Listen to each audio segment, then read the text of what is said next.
గతంలో సినిమా అంటే థియేటర్కి వెళ్ళాలి, లేదంటే టీవీల్లో వచ్చే మూవీస్ చూడాలి. కానీ ఇప్పుడు అలా అయితే కాదు. ఓటీటీ ప్లాట్ఫామ్స్ వచ్చేసాయి.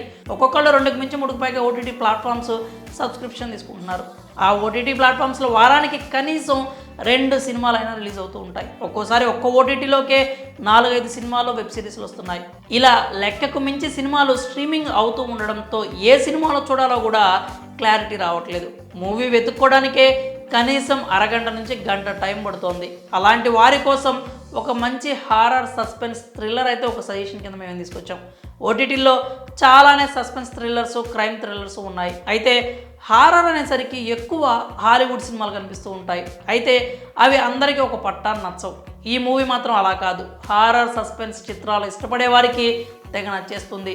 ఐఎండిబి కూడా ఈ మూవీకి ఏకంగా 8 రేటింగ్ ఇచ్చింది.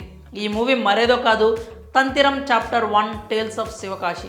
ఈ సినిమాకి ముత్యాల మెహర్ దీపక్ దర్శకత్వం వహించగా శ్రీకాంత్ కండ్రాగులా నిర్మించాడు. ఈ మూవీలో శ్రీకాంత్ గుర్రం, ప్రియాంక శర్మ, అవినాష్ అలందూర్ లీడ్ రోల్స్ అయితే ప్లే చేశారు. ఈ చిత్రానికి ఆడియన్స్ నుంచి చాలా మంచి రెస్పాన్స్ వచ్చింది.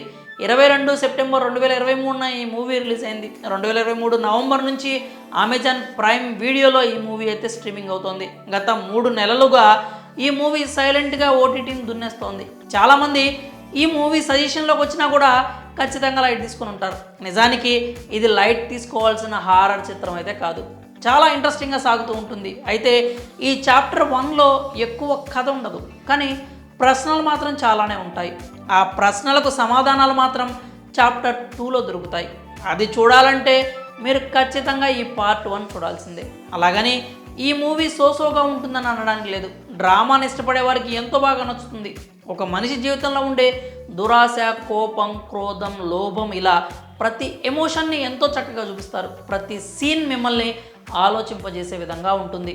ఇక మొత్తానికి తంతిరం చాప్టర్ 1 కథ ఏంటంటే, విజయ్ అనే కుర్రాడు తన మిత్రులకు పార్టీ ఇచ్చేందుకు ఒక పాడుబడిన గోదాంగా తీసుకెళ్తాడు. విజయ్ మిత్రులకు ఒక ఆసక్తికర కథ చెప్తాను అంటాడు.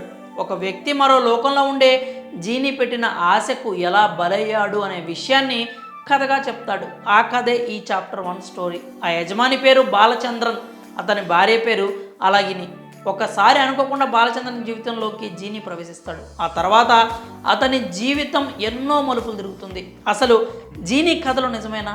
ఆ జీని ఎందుకు బాలచంద్రన్ లైఫ్లోకి వచ్చాడు? అతని జీవితాన్ని నాశనం చేశాడా, ఉద్ధరించాడా? ఇలాంటి చాలానే ప్రశ్నలు ఉంటాయి. అలాగే బాలచంద్రన్ కథ విజయ్కి ఎలా తెలుసు? అసలు విజయ్ ఎవరు? ఆ ఫ్యాక్టరీకి తన మిత్రులను ఎందుకు తీసుకెళ్తాడు? ఇలాంటి ఎన్నో ప్రశ్నలకు చాప్టర్ 2లో సమాధానాలు చెప్తారు. మరి తంతిరం సినిమా మీరు ఇప్పటికే చూస్తే కనుక మీకు ఎలా అనిపించింది? ఒకవేళ ఈ తంతిరం సినిమా మీరు కనుక చూడాలి అనుకుంటున్నారా? ఈ అన్ని ప్రశ్నలకి సమాధానాలు తెలుసుకోవాలనుకుంటున్నారా? మీ అభిప్రాయాలని కామెంట్స్ రూపంలో తెలియజేయండి.